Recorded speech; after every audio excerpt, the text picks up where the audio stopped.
Cela devient de plus en plus courant. En été, des services d'urgence d'hôpitaux vendéens ferment leurs portes faute de médecins. La situation devient même préoccupante pour les professionnels de santé comme pour les patients. Alors comment l'expliquer et comment faire pour pallier à cette problématique? Vous avez rencontré les concernés, Julie Morini. Oui Simon, alors en Vendée, nous avons 6 services d'urgence, parmi eux le centre hospitalier départemental qui se situe à La Roche-sur-Yon. Alors lui ne ferme jamais ses portes. Ceux de Challans et des Sables-d'Olonne sont maintenus au maximum ouverts.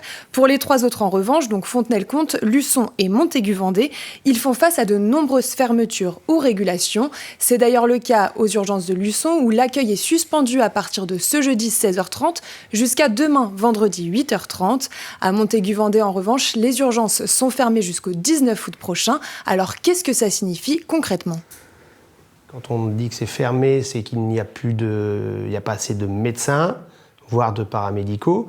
Et donc là, on n'accueille plus de patients. Quand c'est régulé, il y a un accueil, il y a une sonnerie, une sonnette à l'entrée, mais les patients sont réorientés en fait vers d'autres structures qui peuvent les accueillir.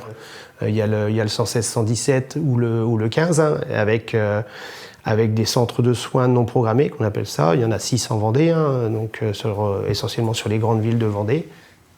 Alors cette situation s'amplifie en période estivale, mais l'ARS a déclaré que des moyens humains supplémentaires ont été mis en place sur Challans et sur les Sables-d'Olonne. Le CHD, lui, a renforcé sa filière d'aval avec l'ouverture de 44 lits supplémentaires, tous services confondus pour l'été. L'ARS nous a également transmis un chiffre alarmant. En Vendée, il manque 35% de médecins urgentistes, mais c'est bien plus profond car cette situation du service des urgences reflète en réalité la dégradation des hôpitaux publics français. Ce manque de médecins s'explique en partie par le manque de candidats, bien sûr, mais pour l'hôpital, c'est aussi une conséquence de la loi Rist. C'est une limitation de la rémunération, en gros, pour simplifier, la rémunération des médecins intérimaires. Et donc, suite à ça, beaucoup de médecins qui sont intérimaires ont fait le choix, très clairement, de ne pas répondre aux sollicitations des hôpitaux publics. Donc là aussi, ça crée un manque de médecins. Quelques solutions sont envisagées par le ministre de la Santé François Braun, notamment celle de développer les IPA, les infirmiers en pratique avancée, c'est-à-dire leur donner plus de responsabilités médicales. C'est le cas par exemple à La Roche-sur-Yon avec l'unité mobile hospitalière paramédicalisée qui peut intervenir sur le département tout l'été. Mais pour les représentants du personnel, ça n'est pas suffisant et ça reste une solution de secours pour pallier au manque, mais cela ne résoudra pas le fond du problème.